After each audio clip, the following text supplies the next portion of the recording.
बिस्मिल्लाह रहमान रहीम। शादी के 13 साल बाद बांझ कहकर शौहर ने तलाक दे दी। मैं अम्मी के पास घर आ गई। अम्मी के पास मौजूद मुलाजमा रोज जब कमरा साफ करने आती तो कहती, तुम्हारे नसीब तुम्हारी माँ ने फोड़े हैं। मैं बड़ा हैरान होती कि ये क्या कह रही है, लेकिन एक दिन अम्मी की तबीयत खराब हुई और सब उन्हें अस्पताल ले गए। मैं तब पैसे लेने अम्मी के कमरे में गई तो अम्मी की ऐसी चीज पर नजर पड़ी कि मैं बेहोश हो गई, क्योंकि मेरा शौहर सुबह से घर से निकला हुआ था और अब हर तरफ अंधेरा छा गया था। अब बादल भी खूब जमकर बरस रहे थे। इस वजह से हर चीज तारीकी में डूबी हुई थी। हर थोड़ी देर बाद आसमान पर तेज सी रोशनी दिखाई देती और फिर दिल को दहला देने वाली बिजली की कड़क सुनाई देती थी। मैं बेतहाशा खौफजदा थी। तैमूर की फिक्र अलग से मेरा दिल बेचैन कर रही थी। मैं कोई जवान सी लड़की तो नहीं थी जो इस किस्म के मौसम से डर रही थी। मेरी तो शादी को भी 13 बरस बीत चुके थे, मगर फिर भी कुछ खौफ ऐसे होते हैं जो हमारे वजूद से चिमट जाते हैं। पहले पहल तो जब भी मौसम थोड़ा सा खराब होता था, मेरा शौहर अपना ऑफिस छोड़कर घर आ जाया करता था। वो मुझसे कहता, आयजा, मुझे इल्म है कि तुम बिजली की कड़क से डर जाती हो, इसीलिए घर आ गया हूं। मगर आज तो मेरे शौहर ने फोन तक बंद कर रखा था। मैं आयतुल कुर्सी पढ़ पढ़ कर तैमूर का तस्वुर करके फूंकती जा रही थी। अब तो मेरी आंखों से आंसू बरसने लगे थे। यहां तक कि रात के 10 बजे तैमूर की गाड़ी घर के अंदर दाखिल होने की आवाज सुनी तो मेरी जान में जान आई थी। मैं अपने कमरे से निकलकर जल्दी से लाउंज में आ गई थी। तैमूर भी लाउंज में ही आ गया था। उसने मेरी सूजी हुई आंखें देखी तो बोला, क्यों रो रही हो? तैमूर के सवाल पर मुझे बहुत गुस्सा आया था, इसलिए मैं मजीद रोने लगी थी। मैं बोली, अब मैं आपके लिए पराई हो गई हूं ना, इसलिए मेरी फिक्र करना आपने छोड़ दी है। भला ये कोई बात हुई कि आप 10 बजे घर वापस आ रहे हैं? इतना इल्म है कि मौसम कितना खराब है, बीवी घर में अकेली है, वो मेरी फिक्र कर रही होगी, बिजली की कड़क से डर रही होगी। मगर नहीं, आपको तो अपनी सैरो तफरी से फुर्सत ही कहाँ थी कि एक बार मोबाइल ऑन करके मुझे इत्तला ही दे देते कि आयजा मैं बिल्कुल ठीक ठाक हूँ, बस थोड़ी देर में घर पहुंच रहा हूँ। तैमूर ने मेरा हाथ पकड़ लिया था, जबकि उसका चेहरा हर किस्म के तासुर से आरी था। आज वो इस कदर संजीदा था कि मुझे खौफ आने लगा था। तैमूर बोला, मेरी इतनी फिक्र क्यों करती हो? मैं उसके सवाल पर हैरान हुई थी। मैं बोली, तैमूर, मैं आपसे मोहब्बत करती हूँ। तैमूर ने मेरा हाथ परे झटक दिया। वो कहने लगा, मगर मुझे तो तुमसे नफरत हो गई है। तुमने 13 साल की शादी में मुझे दिया ही क्या है, सिवाय महरूमी के। औलाद की ख्वाहिश मुझे अंदर ही अंदर से खाई जा रही थी, मगर तुम मुझे औलाद देने से कासिर थी। मैंने तुमसे आज तक ये बात नहीं की थी, क्योंकि हमेशा मैंने यही सोचा कि कहीं तुम्हारा दिल ही ना दुख जाए। और तुम्हारे दिल की फिक्र करते करते देखो मैं किस हाल तक पहुंच गया हूं। लेकिन अब बस बहुत हो गया है, मैं तुम्हें तलाक देता हूं। आयजा, मैं अपने मुकम्मल होशो हवास में तुम्हें तलाक देता हूं। तैमूर ने मुझे 3 तलाकें दे दी, जबकि मैं हक्का बक्का सी खड़ी थी। कुछ समझ में ही नहीं आ रहा था कि मुझे इस घड़ी में क्या करना चाहिए, ये क्या कहना चाहिए। मेरी आंखें बरस रही थी। तैमूर फिर से बोला, मुझे 13 बरस की रफाकत का पास है, नहीं तो मेरा दिल चाहता है कि तुम्हें इसी वक्त हाथ पकड़कर इस घर से निकाल दूं। लेकिन मैं तुम्हें आज रात तक की मोहलत दे रहा हूं। सुबह जैसे ही ये बारिश थम जाए तो तुम मेरे घर से हमेशा हमेशा के लिए निकल जाना। इतना कहकर तैमूर गेस्ट रूम में चला गया था और फिर अंदर से कुंडी लगने की आवाज भी मुझे सुनाई दी थी। मैं जमीन पर बैठकर फूट फूट कर रोने लगी थी। मुझे तैमूर ने एक ऐसे जुर्म की सजा सुनाई थी जिसमें मेरा कोई कसूर नहीं था। मैं तो अल्लाह की रजा के आगे चुप थी। तैमूर से भी कभी अपने दिल का दर्द ये सोच कर नहीं कहा कि कहीं मेरी बातें सुनकर तैमूर के दिल में भी औलाद की ख्वाहिश न जाग जाए और फिर कहीं ऐसा ना हो जाए कि वो मुझ पर सौतन ले आए। मैंने तो तब भी ये नहीं सोचा था कि तैमूर मुझे तलाक दे देगा। मैं तो उसकी महबूबा थी।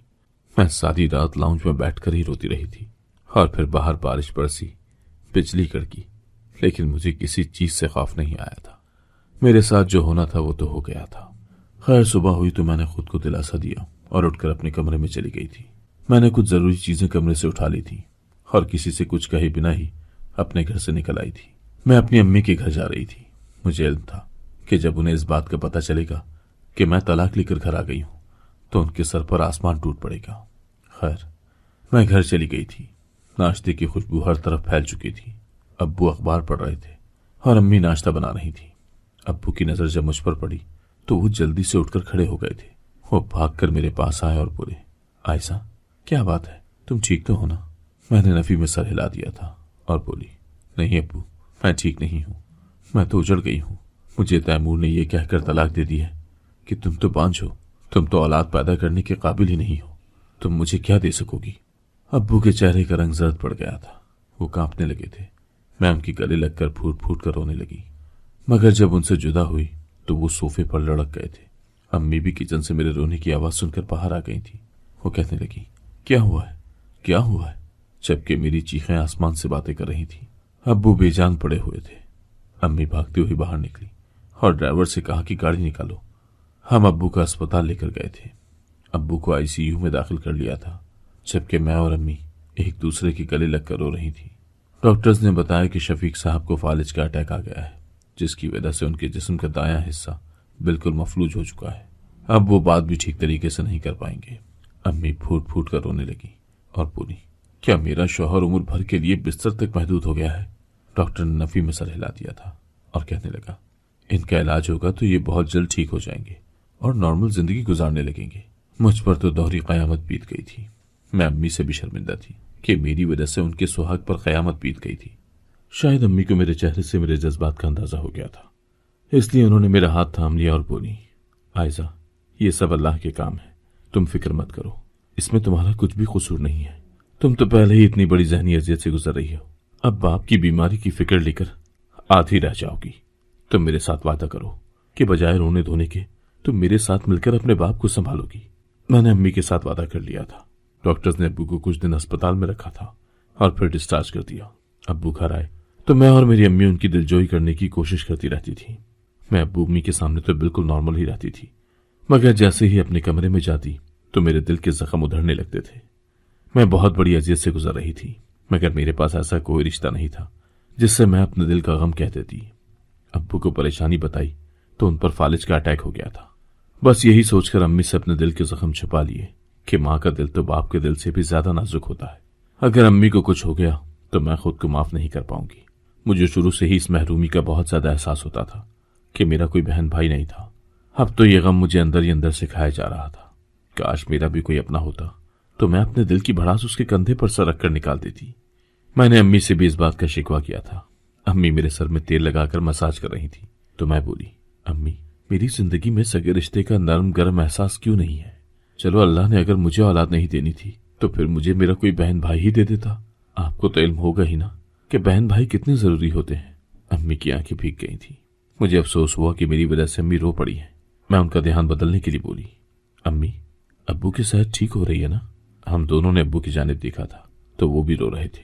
उनकी आंखें भी भीगी हुई थी और ये मंजर देखकर मेरा दिल दुख गया था। इसलिए मैं उठकर अपने कमरे में आ गई थी। थोड़ी देर बाद ही मुलाजमा मेरा कमरा साफ करने आ गई। उसने मुझे उदास देखा तो कहने लगी, पाजी, मुझे आजकल के लोगों पर हैरत होती है, वो किस तरह किसी को बर्बाद देखकर खुश हो जाते हैं। मैं बोली, क्या मतलब हुआ तुम्हारी इस बात का? मुलाजमा ने जो अल्फाज कहे थे वो सुनकर तो मैं सकते में ही आ गई थी। वो कहने लगी, आपकी इस हालत के जिम्मेदार आपकी अम्मी है, वो आपको इस हालत में देखकर बहुत खुश होती होंगी। मैं झट से उठकर बैठी थी। मैं बोली, तुम ये क्या कह रही हो? मुलाजमा बोली, मैं जो कुछ भी कह रही हूँ बिल्कुल सच। अभी मुकम्मल जुमला उसके मुंह से अदा भी नहीं हुआ था कि मेरी अम्मी तनफन करती कमरे में दाखिल हो गई थी। वो गुस्से से मुलाजमा को खो रही थी। कहने लगी, तुम यहाँ बैठकर बातें करने की तनख्वाह नहीं लेती, उठो, जाकर घर के दूसरे काम भी देखो। मुलाजमा सहम गई थी। वो जल्दी से उठकर बाहर चली गई। मुलाजमा के जाने के बाद अम्मी कहने लगी, आयजा, नसरीन से ज्यादा बातचीत मत किया करो, ये एक नंबर की मक्कार औरत है, लोगों से उनके राज उगलवा कर आगे बताती फिरती है। मैं बोली, अम्मी, नसरीन शक्ल से तो ऐसी नहीं लगती। न जाने अम्मी को किस बात का गुस्सा था। वो जलकर बोली, तुम शक्लों पर मत जाया करो, शक्ल से तो तैमूर भी तुम्हें ऐसा नहीं लगता था ना? याद है ना कि तुम तैमूर के इश्क में कैसी पागल हुई थी कि मेरे और अपने बाप के सामने अकड़ कर कहती थी कि शादी करूंगी तो तैमूर से ही करूंगी, नहीं तो जहर खाकर मर जाऊंगी।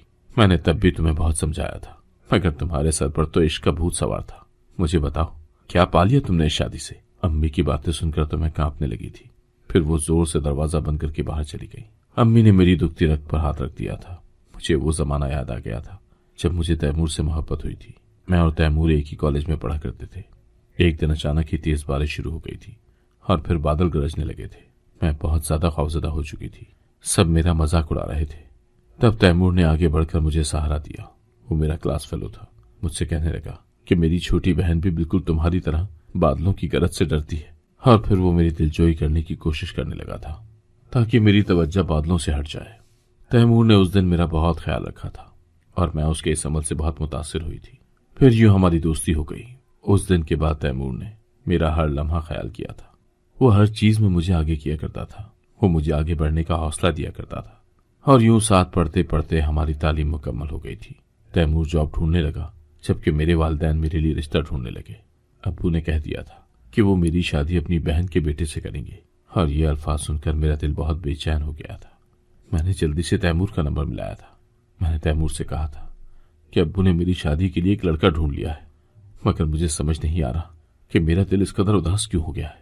تیمور میری بات سن کر ہنس دیا اور بولا، کیونکہ تم مجھ سے محبت کرتی ہو اور میری جگہ کسی دوسرے کو دینے پر رضامند نہیں ہو۔ میں تیمور کی بات سن کر شرما گئی تھی۔ پھر اس نے مجھے پرپوز کر دیا تھا۔ میں بہت خوش ہوئی تھی۔ جلدی سے کمرے سے باہر نکلی تاکہ امی کے ساتھ اپنی خوشی شیئر کر سکوں، کیونکہ امی میری اور تیمور کی دوستی سے بخوبی واقف تھی۔ میں نے ادھر ادھر امی کو پورے گھر میں ڈھونڈ لیا تھا، مگر وہ تو مجھے کہیں نظر نہیں آئی تھی۔ اس وقت تو امی ہمیشہ لاؤنج میں بیٹھ کر سبزیاں بنایا کرتی تھی۔ میں نے ملازمہ سے پوچھا تو وہ کہنے لگی، مالکن اپنے کمرے میں ہے۔ میں حیران تھی کہ اس وقت امی اپنے کمرے میں کیا کر رہی ہیں۔ میں جب ان کے پاس گئی تو ان کا کمرہ تاریکی میں ڈوبا ہوا تھا۔ میں نے کمرے کی ساری لائٹس جلا دی تھی۔ میں بولی، امی، آپ سے ایک خوشخبری شیئر کرنا چاہتی ہوں۔ میں اتنی خوش تھی کہ اس بات کی پرواہ ہی نہیں کی کہ امی کس مزاج میں بیٹھی ہوئی ہیں۔ وہ کہنے لگی، ہاں بتاؤ کیا بات ہے؟ میں بولی، امی، مجھے تیمور نے پرپوز کر دیا ہے۔ امی کے ماتھے پر شکن پڑ گئی تھی۔ وہ کہنے لگی، اچھا تو پھر؟ میں نے امی سے کہا کہ میں پھپھو کے بیٹے کے ساتھ شادی نہیں کرنا چاہتی، میں تیمور سے شادی کروں گی۔ آپ ابو کو یہ بات بتا دیں۔ میری بات سن کر امی نے میرے منہ پر تھپڑ دی مارا تھا۔ وہ کہنے لگی، اچھا تو تم اپنے باپ کی مرضی کے خلاف جاؤ گی؟ ایسا سوچنا بھی مت۔ ساری زندگی میں نے تمہاری تربیت اس لیے نہیں کی کہ تم یہ گل کھلاتی رہو۔ میں تو امی کی باتیں سن کر ہی حیران رہ گئی تھی۔ مجھے تو امی سے اس سب کی امید ہی نہیں تھی۔ انہوں نے آج تک مجھے کبھی نہیں مارا تھا۔ میں روتی بلکتی اٹھ کر اپنے کمرے میں چلی گئی تھی۔ میں رات تک یوں ہی اپنے کمرے میں بند رہی تھی۔ رات جب ابو گھر آئے تو انہوں نے ہی آ کر میری خیر خیریت دریافت کی تھی۔ میں ابو کے سینے سے لگ کر پھوٹ پھوٹ کر روتی رہی تھی۔ میں نے انہیں بتایا کہ امی نے مجھ پر ہاتھ اٹھایا ہے۔ ابو بہت حیران ہوئے۔ وہ کہنے لگے، یہ کیسے ممکن ہے؟ تمہاری ماں کی تو جان ہے تم میں۔ پھر میں نے ابو کو وجہ بتائی تو وہ سوچ میں پڑ گئے۔ کہنے لگے، بیٹا، میں تمہاری پھپھو کو زبان دے چکا ہوں، اب تم مجھے رسوا تو مت کرو۔ میں بولی، ابو، میں تیمور سے بہت پیار کرتی ہوں، اس کے بغیر زندہ نہیں رہ پاؤں گی۔ ابو کچھ کہے بنا ہی اپنے کمرے میں چلے گئے تھے۔ اس کے بعد تو سمجھو ہمارے گھر میں ایک جنگ سے چھڑ گئی تھی۔ میں کسی صورت پھپھو کے بیٹے سے شادی نہیں کرنا چاہتی تھی، جبکہ امی اور ابو بضد تھے کہ وہ ان کا دیکھا بھالا لڑکا ہے، مجھے عمر بھر خوش رکھے گا۔ تب میں بولی، ابو، جب میرا دل ہی خوش نہیں ہوگا اس کے ساتھ، تو پھر وہ اگر دنیا کی تمام نعمتیں لا کر بھی میرے سامنے رکھ دے، تب بھی میں اس کے ساتھ خوش نہیں رہ پاؤں گی۔ میں نے امی کی بھی منت کی تھی کہ ابو کو وہ سمجھائیں کہ وہ میری بات مان لیں۔ امی نے میرا ہاتھ تھام لیا تھا اور مجھے بہت پیار سے سمجھانے لگی تھی۔ وہ بولی، عائشہ، تمہاری پھپھو کے بیٹے کاشف میں کسی قسم کی کوئی برائی نہیں ہے، وہ ایک اچھا لڑکا ہے۔ میں بولی، مگر میں اس کے ساتھ خوش نہیں رہ پاؤں گی، میرے دل میں کوئی اور ہے۔ امی کہنے لگی کہ ہمیں تیمور کے متعلق کچھ نہیں پتا، وہ کیسا لڑکا ہے۔ چلو ایک لمحے کے لیے یہ مان بھی لیتے ہیں کہ وہ اچھا لڑکا ہے، مگر کل کلا کو تم دونوں میاں بیوی کے درمیان ناچاکی ہو گئی تو وہ ہماری آنکھوں کی حیا بھی نہیں کرے گا، جبکہ کاشف تمہیں کچھ برا بھلا کہنے سے پہلے 100 بار سوچے گا۔ میں نے تنگ آ کر ان سے کہہ دیا تھا کہ اگر اب آپ نے میری بات نہ مانی تو میں زہر کھا کر خودکشی کر لوں گی۔ میری امی نے مجھے بہت عجیب سی نظروں سے دیکھا تھا اور ایک سرداہ خارج کی تھی۔ اس کے بعد میرے والدین اس رشتے کے لیے مان گئے تھے اور میں تیمور کی دلہن بن کر اس کے گھر آ گئی تھی۔ اس کے بعد تو خوشیوں کے در مجھ پر واہ ہو گئے تھے۔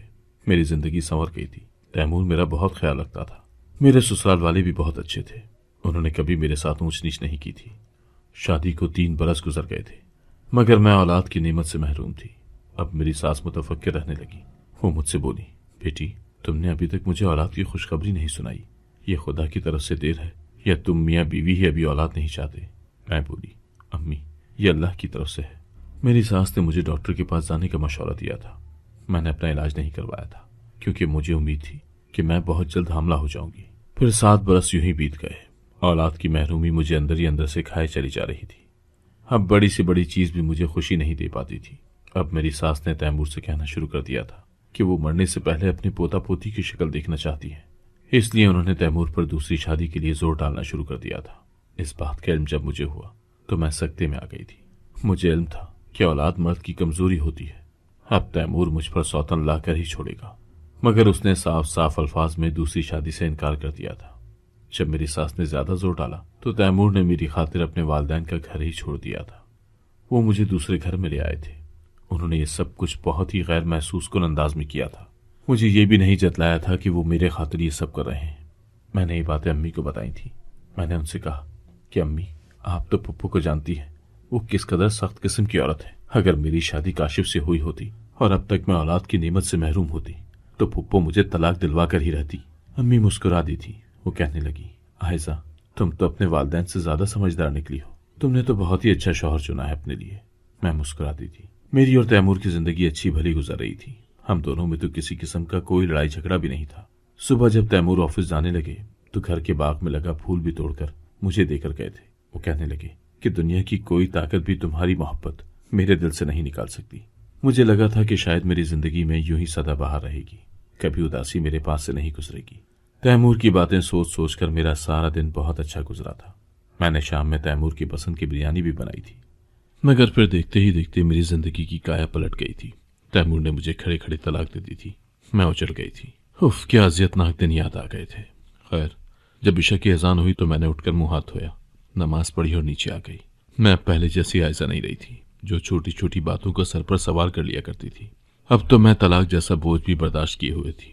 امی نے میری طرف بڑی حیرت سے دیکھا تھا. شاید انہیں یہی لگا تھا کہ میں تو اپنے کمرے میں منہ پھلا کر بیٹھی ہوئی ہوں گی. میں بولی، امی، کھانے میں کیا بنایا ہے؟ بڑی بھوک لگی ہے مجھے. امی مسکرا دی تھی. پھر ہم نے مل کر کھانا کھایا تھا. اگلے دن جب ملازمہ پھر سے میرے کمرے کی صفائی کرنے آئی تو اس نے وہی کل والے الفاظ کہے تھے، مگر آج اس کے الفاظ کل کی نسبت زیادہ سخت تھے. وہ کہنے لگی، باجی، آپ کی امی ڈائن ہیں جو اپنی اولاد کی خوشیوں کو ہی کھا گئی ہیں. تھوڑی دیر بعد ہی میری امی کمرے میں آ گئی تھی اور وہ ملازمہ سے کہنے لگی کہ چلو کپڑے دھونے. میں ملازمہ کی باتیں سن کر کچھ الجھ سی گئی تھی. یہ سب کیا تھا؟ کیا ملازمہ سچ کہہ رہی تھی؟ مگر ایسا کیسے ممکن ہے؟ میری امی میری خوشیاں کیسے خراب کر سکتی ہیں؟ مگر پھر یہ سوال سر اٹھا لیتا کہ اگر میری امی نے میرے ساتھ یہ سب نہیں کیا تو پھر وہ ملازمہ کو میرے کمرے میں کیوں نہیں آنے دیتی؟ یقیناً ملازمہ کے ہاتھ میں کوئی راز تھا امی کا. میں نے سوچ لیا تھا کہ میں امی کا یہ راز معلوم کر کے ہی رہوں گی، مگر اس سے پہلے ہی قدرت کو کچھ اور منظور تھا.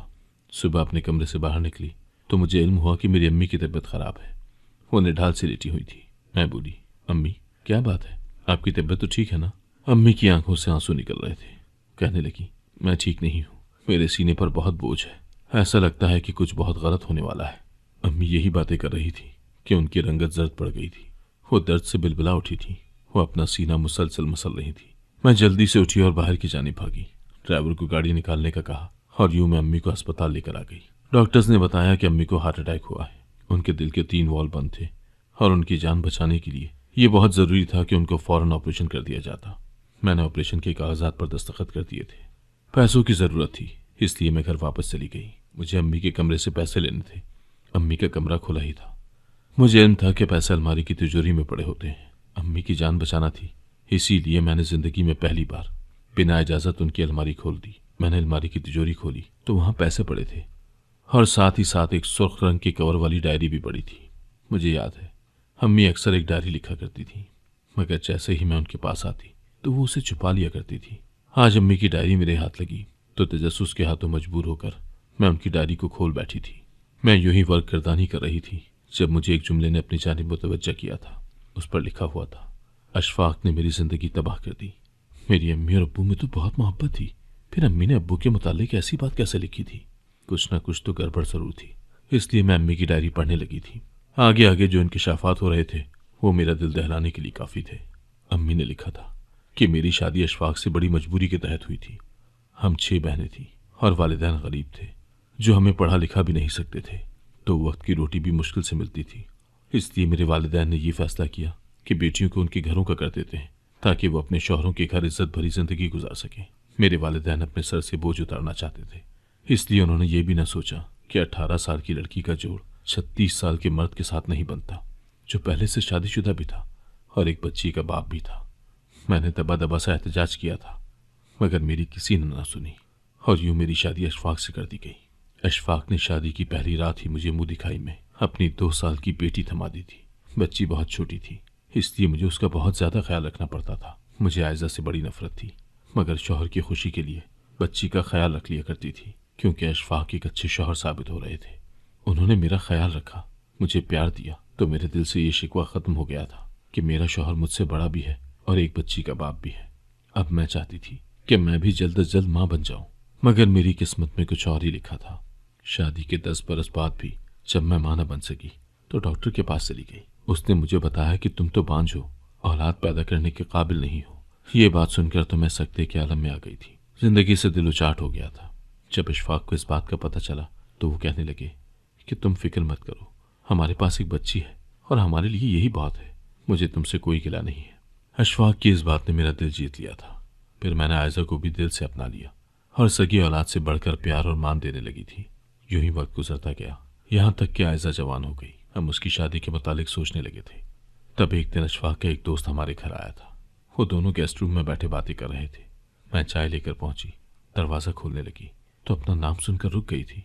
इशफाक का दोस्त कह रहा था कि भाभी एक बहुत अच्छी औरत निकली, उन्होंने तुम्हारी बेटी को सगी औलाद सा मान दिया है। इशफाक कहने लगे, हाँ ऐसा ही है, मगर इस मामले में मेरी दूरअंदेशी काम आई है।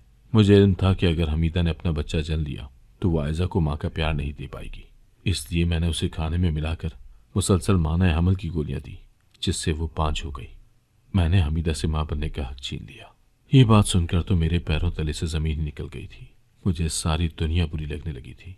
दिल चाहा था कि इशफाक से तलाक ले लूं। फिर सोचा कि जिस बेटी की खातिर उसने मुझे बर्बाद किया है, उसकी जिंदगी बर्बाद करके रहूंगी। मैंने उसी वक्त पहली बार आयजा को थप्पड़ भी मारा था। मैं चाहती थी कि वो अपनी फुप्पो के घर ब्याही जाए, क्योंकि वो बहुत बुरी औरत थी।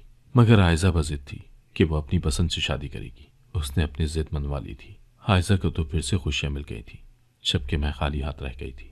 इसका बदला मैंने ये लिया कि आयजा के घर काम करने वाली मुलाजमा को साथ मिला लिया और वही माना हमल की गोलियां उसके खाने में मिक्स कराने लगी, जो इशफाक ने मेरे खाने में दी थी। आयजा माँ तो न बन सकी, मगर उसके शौहर की मोहब्बत में कोई कमी नहीं आई। इसलिए मैंने अपना बदला मुकम्मल करने के लिए तैमूर को घर पर बुलवा लिया और आयजा की एक झूठी रिपोर्ट उसके सामने रख दी।